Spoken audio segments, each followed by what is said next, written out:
Hey guys, welcome back to another video on Budget with a July Dreamer. My name is Miranda, and on this channel I share everything personal finance. I cover budgeting, saving and investing. If these topics are of interest to you, then please hit that like button, subscribe if you haven't already, and let's get into today's video.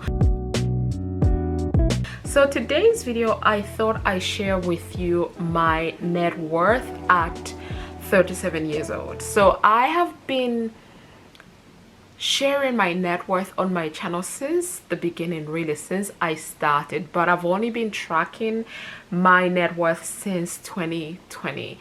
Prior to that, I wasn't really tracking my net worth and anything like that, but I do know I reached about 100k in my net worth, I want to say between 2016 and 2019. I can't pinpoint exactly when, because it was during that time when I was investing.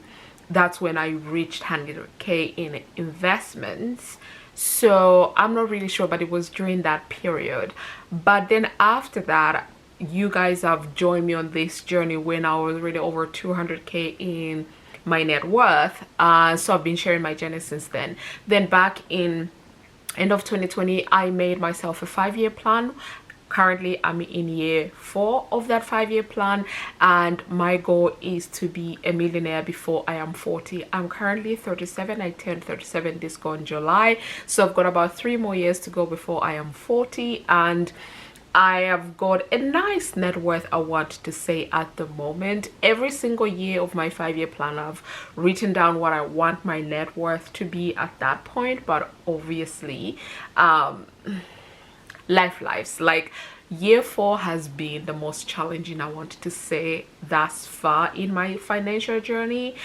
But everything I am learning as things go, and I'm just happy to be on this journey, to have this opportunity and privilege to be able to be the first millionaire in my family. So yeah, anyway, I do have my trusted iPad here, hence the pen, and I have just made myself a nice coffee. We are currently on my sofa. I am under my electric blanket because it is cold, right? But I'm not freezing enough that I need to put on, well, I did put on a cardigan, then I took it off because I just don't feel like wearing a cardigan right now. But I have my heated blanket on, so everything is honky-dory at the time of filming this video. So what I'm going to do is I am going to do a screen record on my iPad. Normally I don't like to record on my iPad, I prefer to do it on my laptop, but I'll record on my iPad and I'll show you the ultimate wealth dashboard planner from Press Reset. I got this end of last year, this time last year I think I got it, and I've been using it all throughout 2024, and I'm planning to use it for 2025. I've downloaded the latest version that she has on, which is super. So I'm going to do screen record now, and it'll start recording now. Okay, so as you can see on the dashboard right now, today is Monday 7th of October when I'm filming this video. I track my net worth on the last working day of the month. So if the month ends on a Sunday, I'll take the numbers on the Friday, but I'll also look at them on the Sunday itself just to see if there's been any changes, any variation of any sort. But normally I take it on the last working day of the month. So right now I have captured the numbers at the end of September, but then today as well I went in and inputted the numbers for October, not because I want to track for October, but just for comparison purposes for myself. I'll re-enter these numbers again at the end of October and all of that good jazz. So as you can see, my net worth goal at the moment is to reach £750,000. Like I say, my goal in my 5-year plan is to reach $1 million. So for year 4 I tasked myself to reach 750. Year 2 was to reach $500,000. I didn't reach that. I entered the 400k mark, but I didn't reach $500,000. This year I had debated about changing it because I didn't reach my year 3 goal that like maybe I should adjust my year 4. I did, then I went back. I was like, no, I'll stick to my original plan, and then I'll just see where I get to. So this is my goal for 2024. My current net worth, this is taking into account the numbers from October, is over 445,000 pounds, which is great, which means I am just under 60% of my goal of 750 before the end of the year. We still have, you know, technically 3 months of tracking left, so we'll see how I progress with that. In terms of my net worth, what I track in my assets, I have my tax advantage accounts in there, then I've got my taxable accounts, then I track cash. So I track my checking accounts on the last day of the month, what money is in there. Then I track my real estate. I've got a couple of properties, other assets. That is what I include in my assets. Then for my liabilities, I'm tracking the mortgages for all of my properties, the debt that I have for the credit cards, and any other loans that I might have. So that is what makes up my net worth. So net worth, if you didn't know, is just the total sum of your assets minus the total sum of your liabilities, and what you're left with, that is your net worth. So at the beginning of the year, I started with a asset amount of over 1.1 million, and my liabilities were 768,000 pounds, which is a lot. So like I said, I ended 2023 just over 400k, but by the time I was getting into end of January, I had sold some of my investments, so this brought me to just under about, I want to say 4k, over 4k under my 400,000 net worth that I was at then. And then ever since then, I've been tracking slowly, and you know, you could see that I've been going down, well, went up a little bit, went up more, and then I reached 400k again in May. So May is when I reached another 400k, and this may have something to do with the fact that I reached 60k in my work pension. I had increased my work contributions for my pension, so that could have something to do with that. And this pension has obviously been increasing ever since. I did say that for my pension, I had a goal to reach at least firstly it was 45k, and then I reached 45k. Then I was like, okay, let's do 60k. I reached 60k, and then I was like, okay, I'm just gonna set myself to reach 70k. So that is my next goal. I want to hit 70k.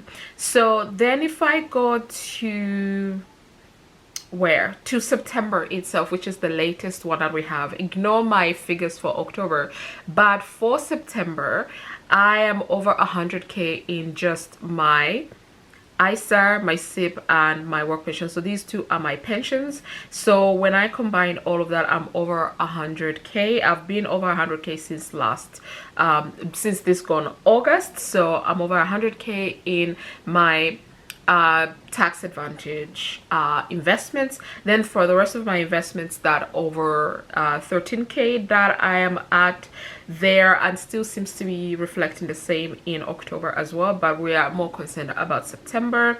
So over 13k in my investments. Then at the end of September, in my investments and my savings, I had over 7,800.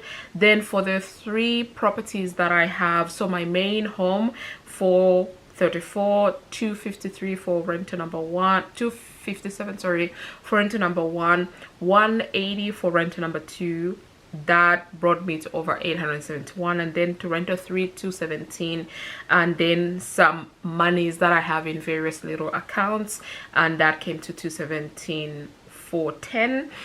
So which brought my assets in September to 1.2 million.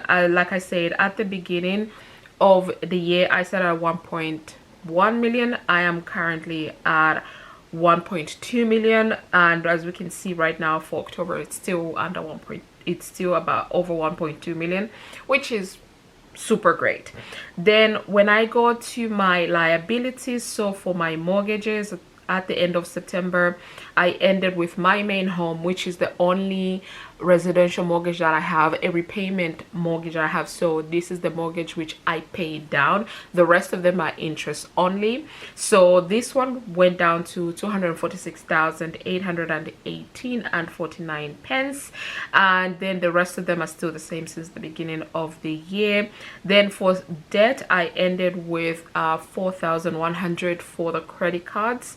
And then for the other debts that I have, the loans, this includes the advanced mortgage.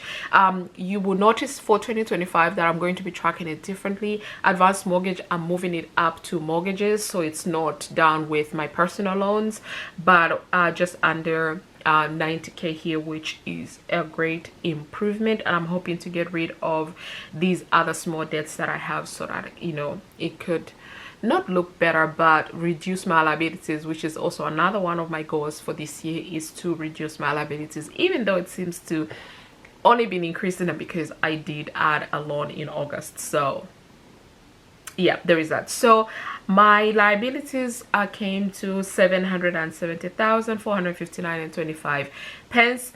Taking that away from my 1.2 million gives me a net worth of 440,669, roughly rounded up, and that's a difference of minus 1,229 and 95 pence.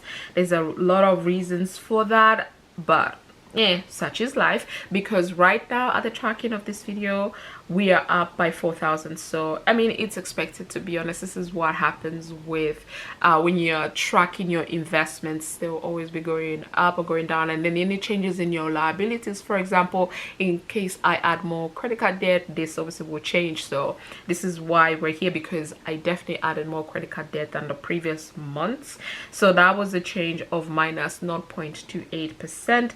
My investments in total are 114,889, and my cash savings and equity is at 632,010 pounds, which again, not bad at all. I think I'm doing good with my net worth, if I am honest. 440k at the time we're filming this video, 445, but for the purpose of this video, 440. I am happy with this, you guys, and I just want to continue on trending up with my investments. To be honest, there's nothing I can do about it, because the market does fluctuate up and down, and as a long-term investor, I'm not too concerned about market fluctuations. I'm just gonna leave them alone and leave it be. But this is my net worth at 37. I feel good. I feel really, really good. I'm curious to know what this will be at the end of the year, but I can't really control anything, so we're just gonna leave it to the investment gods and see what happens. But that is my net worth up until the 30th of September 2024. I hope you enjoyed this video, you guys. If you did, then please give it a thumbs up, subscribe if you haven't already, and I'll see you guys in my next video real soon.